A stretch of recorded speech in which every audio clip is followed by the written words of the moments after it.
prophète sallallahu alayhi wa sallam, il nous dit dans un hadith, et là, on ne parle pas uniquement du mois de Ramadan. Là, on parle de comment dire au revoir au mois de Ramadan. Alors que le mois de Ramadan, c'est quoi? C'est des jours. Le mois de Ramadan, c'est un mois.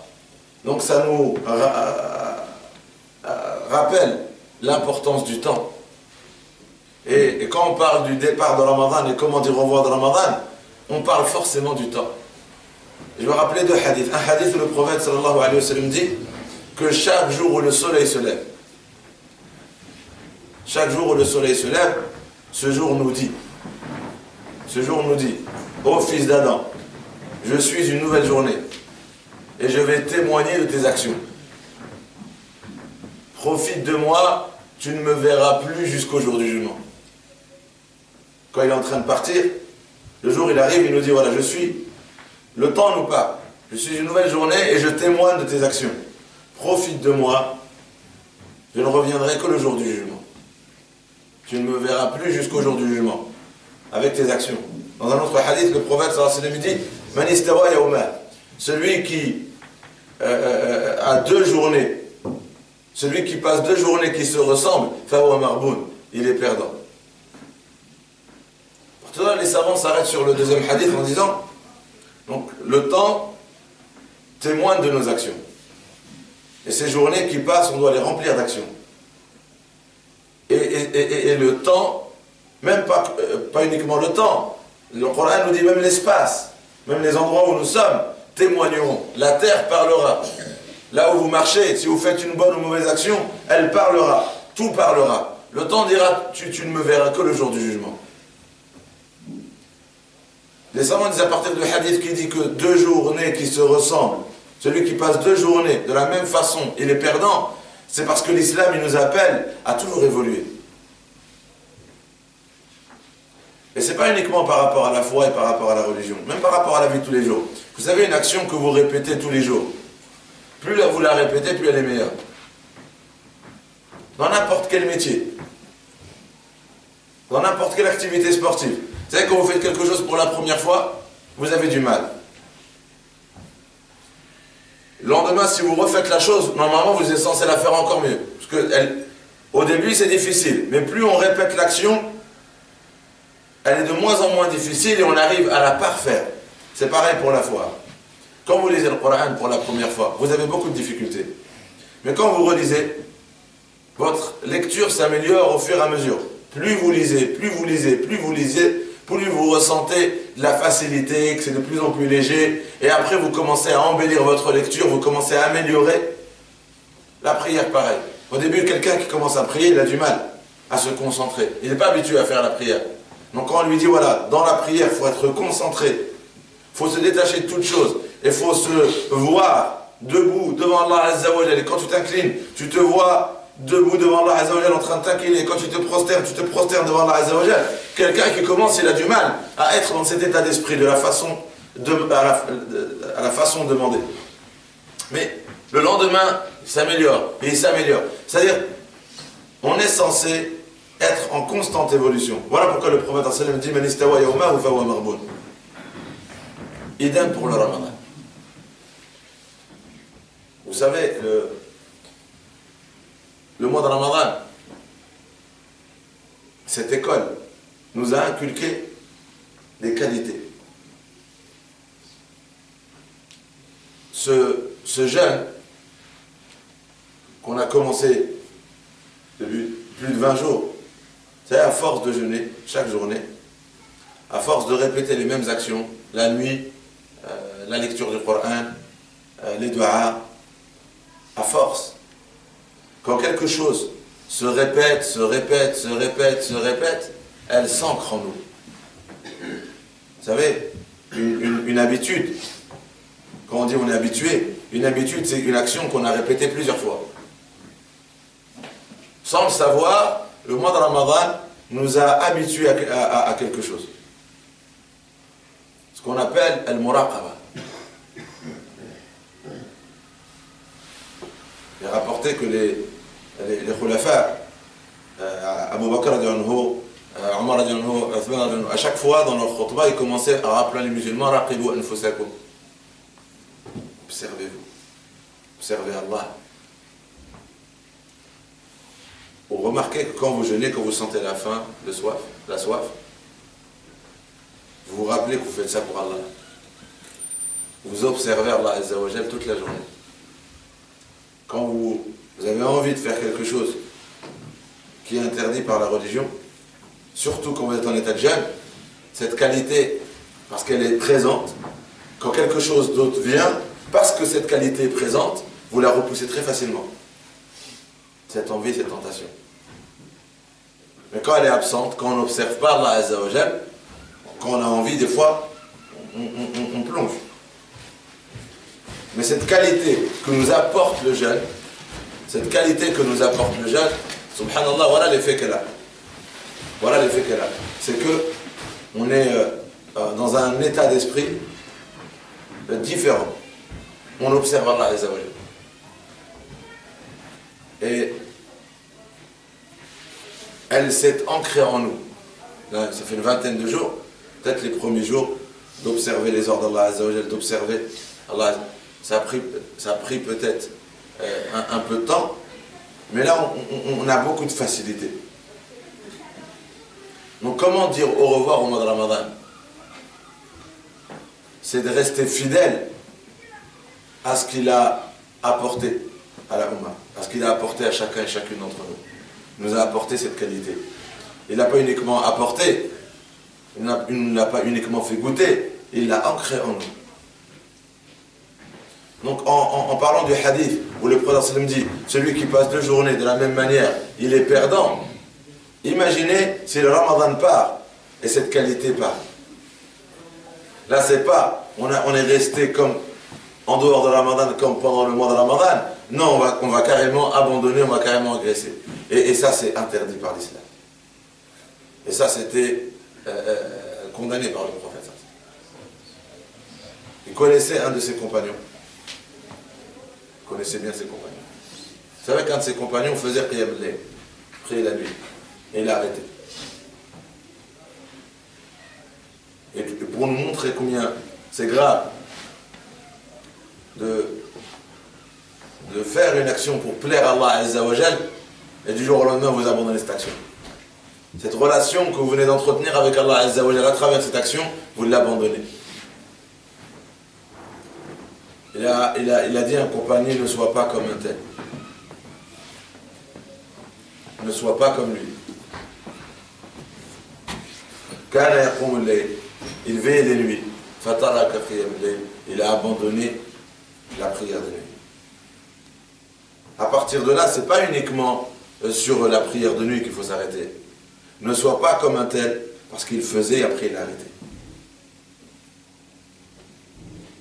Donc, la fidélité aux enseignements du mois de Ramadan, c'est comme ça qu'on dit au revoir au mois de Ramadan. On dit au mois de Ramadan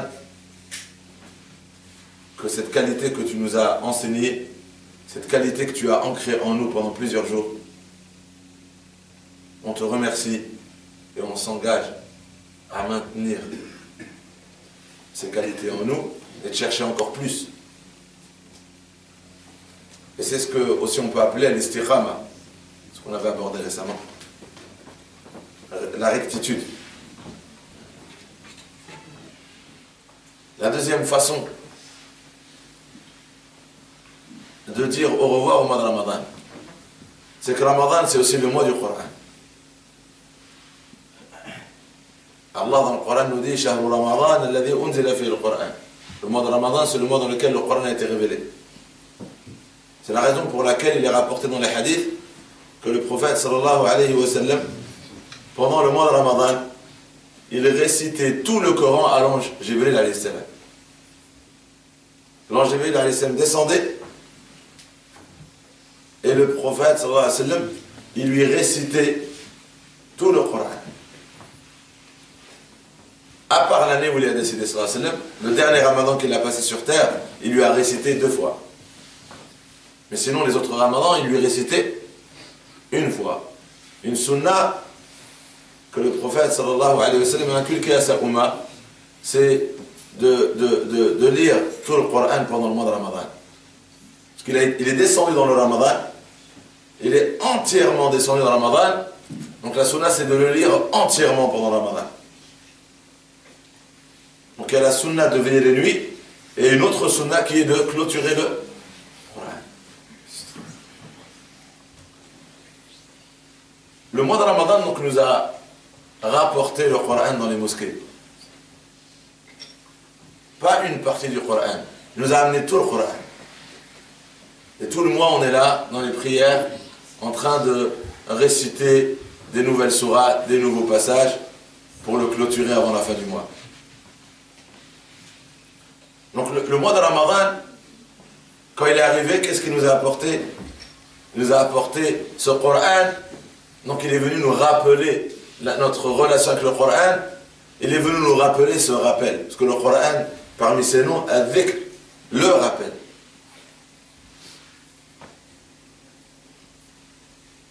Allah dans le Coran nous dit que le jour du jugement, notre messager, notre bien-aimé, notre prophète Mohammed sallallahu alayhi wa sallam dira, le Coran nous dit wa qala ar-rasul, notre prophète sallallahu alayhi wa sallam dira ya Rabb, ô Seigneur, inna qawmi ittakhadhu hadha al-Qur'an mahjura. Certainement ma communauté ont abandonné ce Coran. Le jour du jugement, le prophète prendra la défense du Coran. Le Coran, il va arriver, les sourates vont arriver, et il y aura le prophète à ses côtés, et il sera là pour dire « Allah, ils l'ont abandonné. Et aujourd'hui, je suis là pour prendre sa défense. » Il y a différentes façons d'abandonner le Coran. Abandonner sa lecture. Le Ramadan, il nous demande de lire le Coran. Parce que beaucoup, en dehors de Ramadan, ils ne lisent pas le Coran. Ils abandonnent la lecture du Coran. Abandonner sa mémorisation. Parce qu'Allah, il a facilité le Coran pour qu'il soit mémorisé. Allah nous appelle, et il y en a, ils ont abandonné. Ils ne mémorisent pas le Coran. Ils ont abandonné d'apprendre le Coran et de l'enseigner. Le prophète a dit, le meilleur d'entre vous, c'est lui qui l'apprend et qui l'enseigne. Il y en a beaucoup, ils ont abandonné cette demande prophétique, c'est-à-dire de faire partie des meilleurs des hommes en apprenant le Coran et en enseignant le Coran. Abandonner le Coran, c'est abandonner son étude et sa compréhension. Allah dit dans le Coran, il nous appelle à méditer le Coran, à comprendre le Coran. Abandonner le Coran, c'est aussi abandonner sa pratique. Allah dit Kitabun anzalnahu mubarakun. C'est un livre qu'on a descendu sur vous, béni. Fattabi'u, suivez-le. Suivez-le. Wattaqu, et craignez-moi, afin d'être sous ma miséricorde. La'allakum turhamun. Donc il y en a, ils abandonnent la pratique du Coran. Après, la transmission de ce livre à l'humanité.